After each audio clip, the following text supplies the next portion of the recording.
I want to talk today about the internet. You see, on the internet, for every kind of information, there is... Right. So you see, there's one place where you need to go. If you want to have web pages, you go to Google. If you want information on humans, you go to Facebook. Information on, or if you want to have videos, you go to YouTube. If you want broad knowledge, you go to Wikipedia. And maybe we see stuff emerging right now. If we're going to find information in academia, in some years we may go to Khan Academy or iversity.org. We don't know yet. But then if you want to learn about political issues or discuss political issues, so far you have a bunch of different sources. You can look at talk shows, you read articles, you go to policy forums, read blogs, and you get different views from every source, and they're focused on different facets, so it's very difficult and time-consuming process to actually form your own opinion.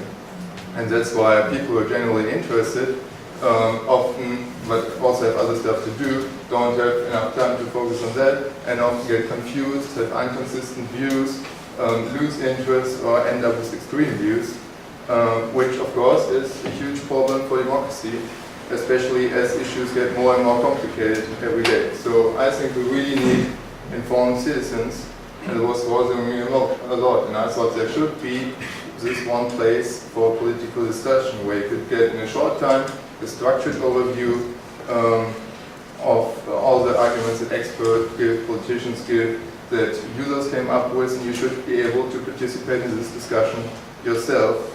And that might sound very idealistic, but I don't think it's more idealistic than Wikipedia's idea, for example, to get all humanities knowledge on one web page just by asking people to put it there. So I started seriously thinking about it and thought, what might be problems? So problems might be, if you want to have a structured overview, then you need to be able to prioritize whatever structure you have, so that people see right in first glance what are the most important issues that matter most to other people.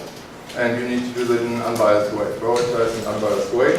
Second problem with structure would be that you have to come up with categories, so that you actually have the structure. And also these categories where you structure the discussion in have to be found or figured out in an unbiased way.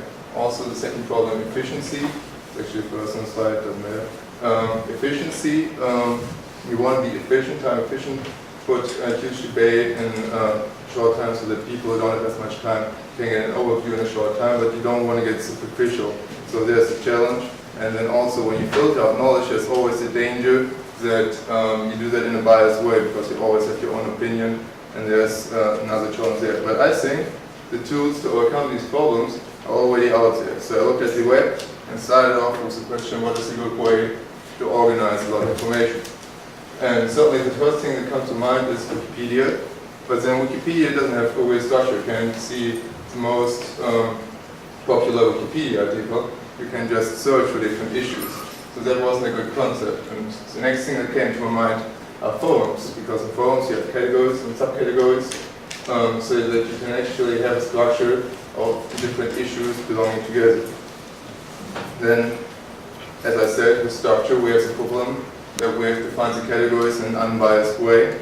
And this is then a case where you can look to Wikipedia, because Wikipedia, with the structure of its articles, find a good way to determine the structure, even on articles with very complicated, ambiguous matters, in an unbiased way by introducing discussion pages where the structure of the articles were discussed.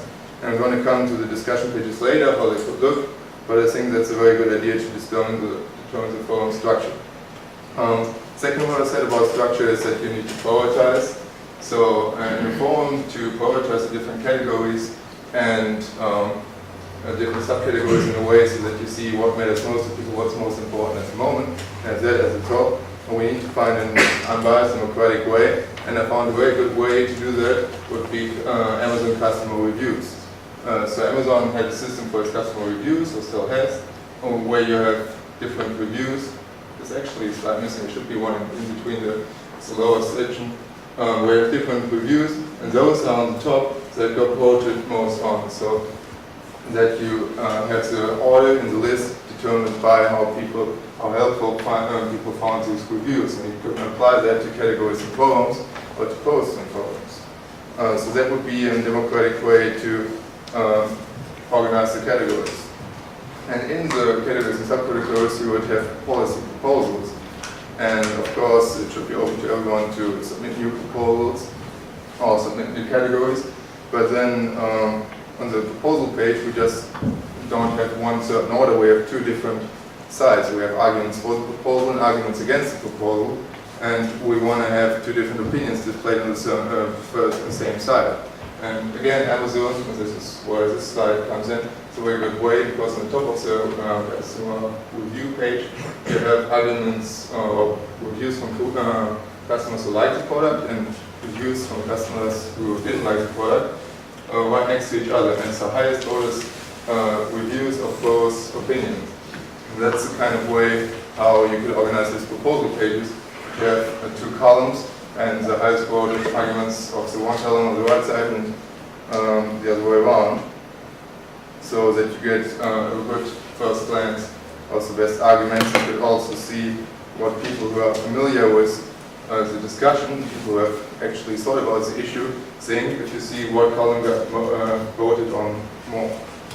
Another prerequisite then for a fact-based discussion, I think, which is very important, the other slide was supposed to be in a different order, was data.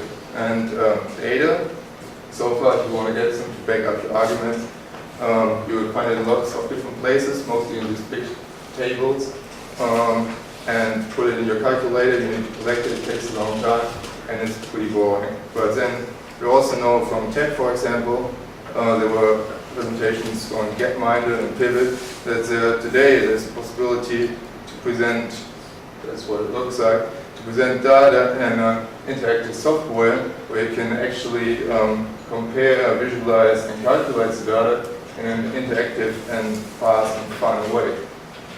So a software like that would definitely have to be integrated into this web page. Other possible features I want to talk about is first, as I already mentioned, there should be like a discussion category where you can discuss the structure of the forums, the different categories, but also what people want to change else, like if they want to make it more democratic and the one or other way or more efficient, what different proposals they have for the web page itself and not for policy issues. Then there should also be a discussion on the budget that might come from sponsors. You might find a way, like Wikipedia does it, you might find a way to get money from governments without having them influence the whole thing, but that's very difficult. Mostly from sponsors, maybe that works. Just if people decide if they, for example, want to use money to buy data that's otherwise not publicly available, to also use it for the discussions. Very important issue as well is, I think, international coverage, because so far we're having small national debates on an increasing number of international issues, for example in the Euro crisis, and as we obviously see, it doesn't really work out. We need an international public for debating policy issues. We could also introduce a sign-in function, where you then see which proposals you liked and which important issues you have not decided to put on yet, what side you are in favor of. And you could see the contradictions of your own views, you could see the congruence of your views with the views of different parties. So that would be like a tool that would help you to orientate yourself. These 2 points.